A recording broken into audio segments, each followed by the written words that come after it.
I was joking with Riani about Bartolomeus Diaz. It's for me always strange that he's like quite well known, but he didn't actually do anything. He sailed around the Cape, and then in 1500 he drowned off the Cape. But the guy that's really important for me is a guy called Antonio de Saldanha. He stopped there in Saldanha Bay at the foot of Table Mountain. He was the first guy to climb off a boat and climb that mountain, and it was named Saldanha Bay. They've changed the name now to Table Bay or something like that.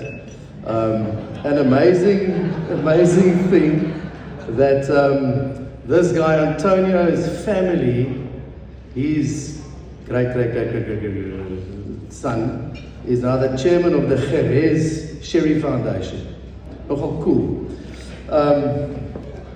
Whoa, yeah, that's a Saldanha Wine and Spirit Company. It looks a bit like James Bond Octopussy meets Wes Anderson meets Buddha Bahamas.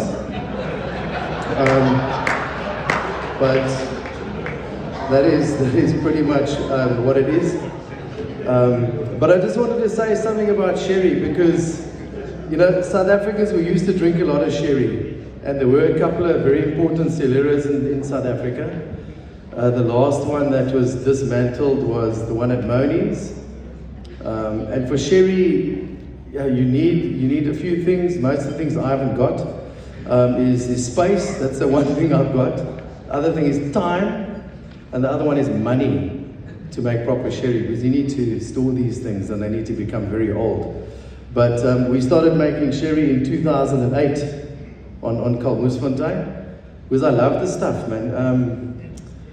You know, when you're like students and you drive here around the point here to Pringle Bay and you go and dive. These days they call it poaching, when you take out a little bit extra. It's got such a bad rap, poaching these days. But when we were students, that was quite a lack of little income, you know. And you could always wash the paddlemoon in the top loaders in the courses. The guy after that wasn't very happy that used the machine after that. But that's when we started drinking sherry. Started drinking Old Brown sherry, and then house dances. A lot of these guys all went to University of Stellenbosch, and you have a house dance against another house, not against, I mean with another hostel, and there's always like a table of sherry there, you know. The lighter one is the pale one, which you got in your glass now, and then there's a medium cream and a full cream. And that made me overcome a lot of social awkward stages of growing up. But so this wine is just paying homage to those South African wines, the sherries of the past. And the style, I think, is pale dry. We don't really know much about sherry, but we like the styles and stuff because we haven't really grown up with it, but we call this pale dry. So it started off as a Fino, a couple of years on Kalmoesfontein, the farm, and then a couple of years here behind that building underground there is a little cellar, so it aged there. There maybe a little bit of salt water splashed into the bottles while we were bottling, I'm not sure. So if you pick up a bit of that salinity, that's probably from there. But sherry is very cheap, you must remember that, it's very cheap. So when you buy something like this, you must have a look at the price and fuck that, because I can buy much better stuff from Spain at like a tenth of the price, to be honest.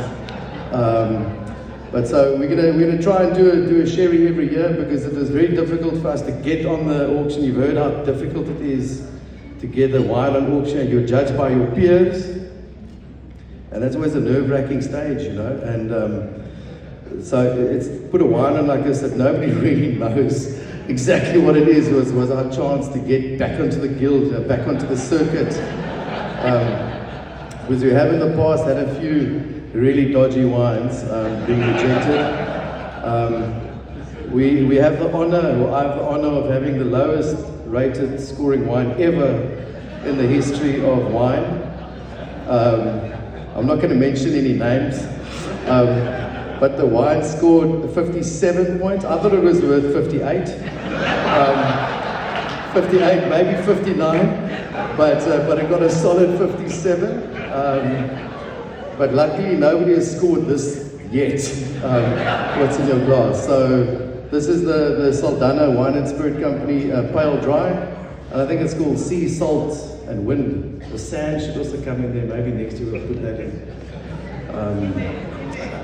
So that's it. So the varietals don't matter with sherry. It's like Chardonnay, the horrible stuff until it ferments in bottle and it gets character and stays on leaves. Same with sherry. You know, the grapes you use is like Palomino, Shannon, and a little bit of Sauvignon, and so they get really amazing character when they age under floor. So that's this one. I think Samantha.